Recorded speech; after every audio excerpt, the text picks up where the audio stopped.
Bayu, pelaku pembunuhan Nurul, mengaku panik setelah korban hendak melaporkan sang mantan kekasih karena menjual perhiasan miliknya. Pertengkaran pun terjadi, pelaku menganiaya korban hingga tewas. Inilah serial tabir maut di tangan mantan kekasih, pertengkaran berujung petaka.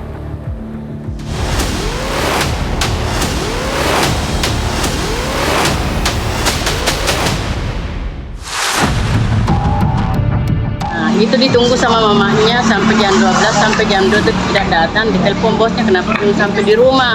Tidak tahu juga pastinya Pak ya, kayaknya diculik. Kami pastikan bahwa terduga pelaku tersebut yang berinisial BY adalah pelaku utama daripada kejadian ini. Berkelahi lalu mendorong dia ke kasur, lalu menekan dada sama leher.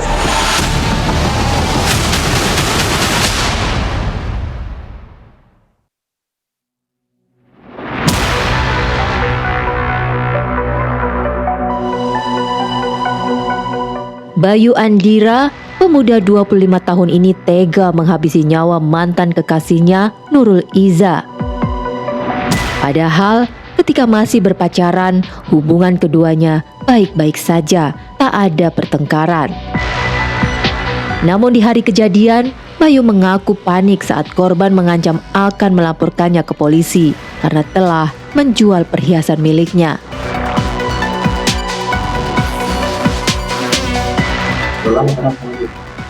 Sudah lama. Pernah. 3 tahun lebih. 3 tahun.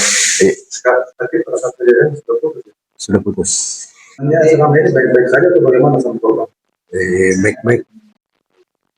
Jadi cuma alasan satu dilapor sama polisi kita bunuh. Karena itu bagaimana diancam untuk dilaporkan. Memang ada yang tindakan yang bisa dilaporkan? Ada. Apa itu? Emasnya. Kopi kambing emasnya? Iya.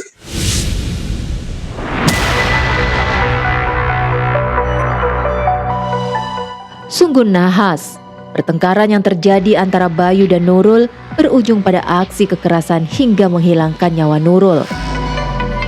Ironisnya, usai membunuh, pelaku tidak segera melaporkan peristiwa tersebut. Namun mencari cara untuk menghilangkan jejak kejahatannya. Berkelahi lalu mendorong dia ke kasur, lalu menekan dada sama leher. Kenapa butuh 3 hari baru mayatnya dibuang? Karena baru ada mobil.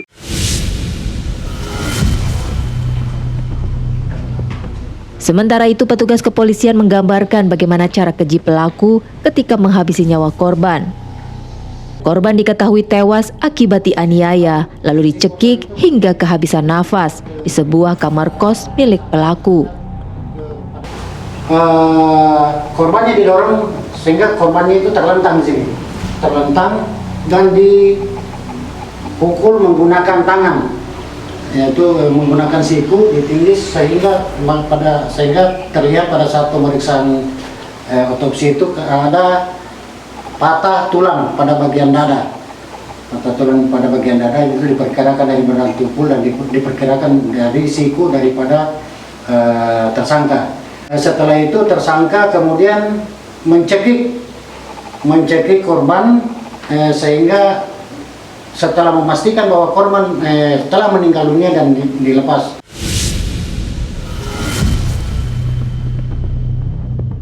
Pasca kejadian, pelaku meninggalkan jasad korban dan menguncinya selama beberapa hari di dalam kamar kos tersebut. Pelaku bahkan sempat menyewa kamar lain dan secara berkala kembali untuk memastikan kondisi jasad Nurul.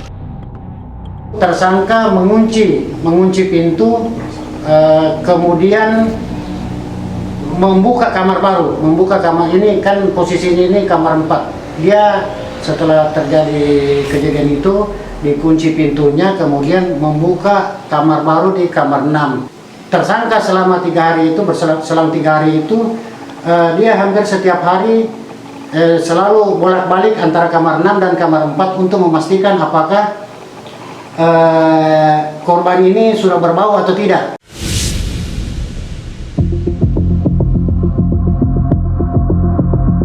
Seiring berjalannya waktu, kondisi jasad korban mulai mengeluarkan bau tak sedap hingga membuat pelaku takut aksinya ketahuan.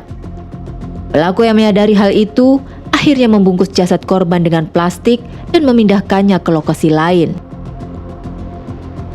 Dan memang kondisinya sudah membusuk.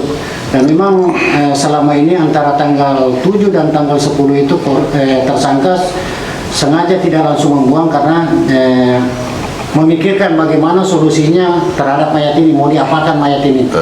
Dan memang sudah ada bau sehingga sehingga tersangka membawa korban untuk dibuang. Yang sebelumnya korban ini dimasukkan ke dalam kantong plastik besar, kantong plastik sampah, dimasukkan ke dalam kantong plastik, kemudian dilakban, setelah itu dibawa menggunakan mobil.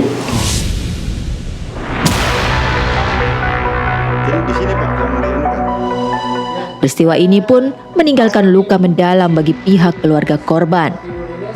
Sementara itu, polisi hingga kini masih terus melakukan penyelidikan kepada pelaku guna mengungkap kebenaran yang terjadi.